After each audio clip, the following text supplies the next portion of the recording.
pouvoir d'obtenir. Obtenir n'importe quel comportement.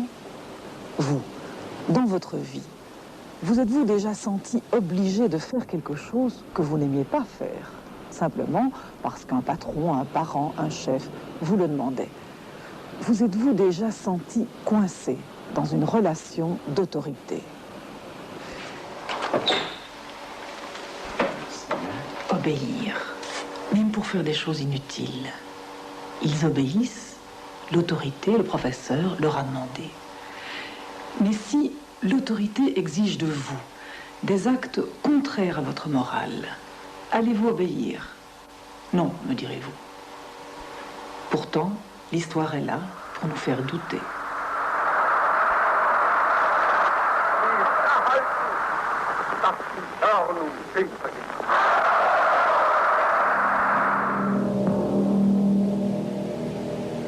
Ce scandale de l'histoire reste gravé dans la mémoire humaine.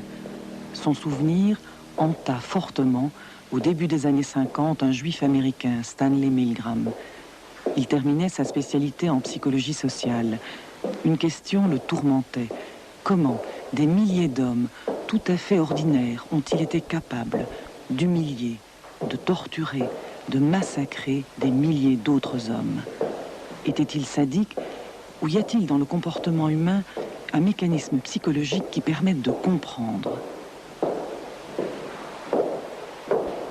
Stanley Milgram imagina alors une série d'expériences en laboratoire avec des sujets volontaires, expériences dont les résultats bouleverseront les psychologues et l'opinion publique. Résultat, 65% des sujets obéissent jusqu'au bout. Ils envoient une décharge électrique de 450 volts.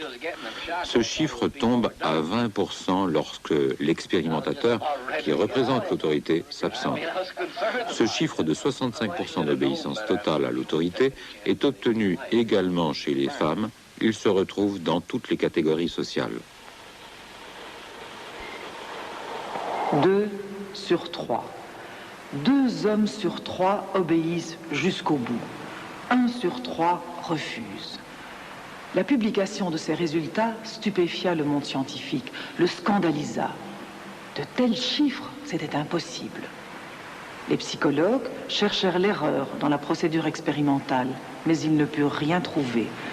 En Allemagne, certains psychologues se dirent que chez eux, ces résultats seraient moins élevés. Le passé récent et si lourd à porter allait servir de leçon. Davantage de sujets se rebelleraient. On mit sur pied une expérience à Munich, on la filma. Sa diffusion à la télévision provoqua il y a 14 ans un tel tollé que le film ne put jamais sortir d'Allemagne. Résultat, sur un échantillon de 100 personnes, 85 obéissent jusqu'au bout. 15 refusent, 74 déclinent la responsabilité de leur comportement et chargent l'Institut Max Planck, c'est l'autorité scientifique qui est responsable. L'autorité. Les simples mots. Continuez. L'expérience exige que vous continuiez. Ces simples mots semblent suffire pour qu'on obéisse. Mais pourquoi ces résultats plus élevés en Allemagne? Pourquoi ces visages cachés? Pourquoi avoir quand même permis la diffusion de ce document?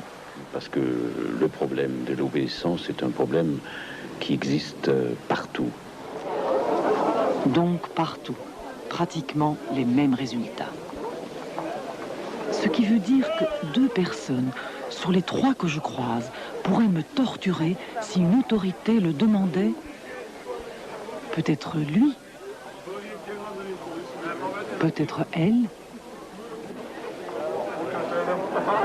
ou moi-même, qui sait?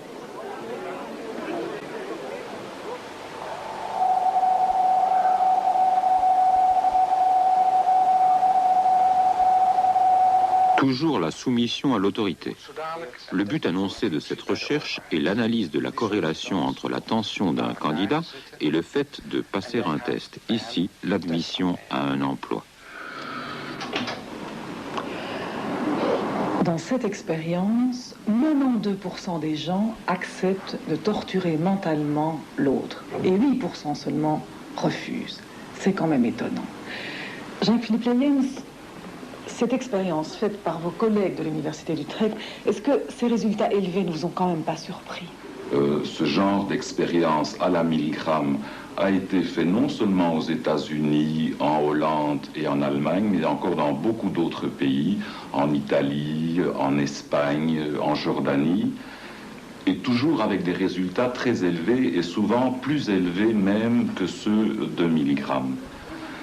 Et personnellement, je suis persuadé que des gens qui viennent d'assister à l'expérience de milligrammes, si on les met dans une situation bien préparée, avec un scénario qui ne fait plus penser aux expériences de milligrammes, eh bien, ils seront de nouveau prêts à torturer mentalement ou physiquement quelqu'un, pour autant que le scénario soit bien préparé. Donc les caractères individuels, la personnalité, n'influencent absolument pas cette situation d'autorité dans laquelle on se trouve. Il n'y a plus de sens moral. Absolument pas. C'est peut-être un grand mot, mais ce n'est certainement pas la personnalité qui est en cause ici. C'est la situation dans laquelle les gens sont placés. Donc à ce moment-là, comment se fait-il qu'une situation d'obéissance, une reconnaissance de l'autorité, on l'ait comme cela et qu'on fasse n'importe quoi presque quand on est dans une situation d'obéissance? Pourquoi obéit-on? Mais dès que nous sommes un bébé, nous apprenons à obéir. Et nous apprenons même à obéir souvent dans un climat qui est très gratifiant. Quand le bébé joue, on fait le même geste que ses parents, on va le récompenser, on va dire que c'est très bien, etc. Puis l'autorité des parents va se raffermir, puis l'enfant va passer à l'école, au service militaire, dans une entreprise, une usine, et toute la société va faire en sorte que nous soyons obéissants. C'est tellement plus facile quand il y a obéissance. Donc là, à ce moment-là, on peut dire qu'il faut se méfier peut-être de certaines situations d'autorité. Quand on leur fait confiance, c'est parfois dangereux. Oui, bien sûr, mais vous savez, l'individu est conduit à être obéissant. Même si, dans le fond de lui-même, il est responsable, la société a fait tout pour que l'on se conduise de façon obéissante. Nous ne pouvons pas faire face à n'importe quelle information, n'importe quelle expertise qui nous vient de l'extérieur. Nous devons déléguer notre responsabilité. Et moi, il y a une image que Milgram emploie et que j'aime beaucoup, c'est celle des pilotes vis-à-vis d'une tour de contrôle. Les pilotes d'avion sont responsables de l'atterrissage. Mais en fait, tout ce qu'ils font, c'est répondre à la tour de contrôle. Ils délèguent complètement leurs actes, leurs responsabilités à quelque chose là-bas qui est dans une tour, totalement impersonnel d'ailleurs.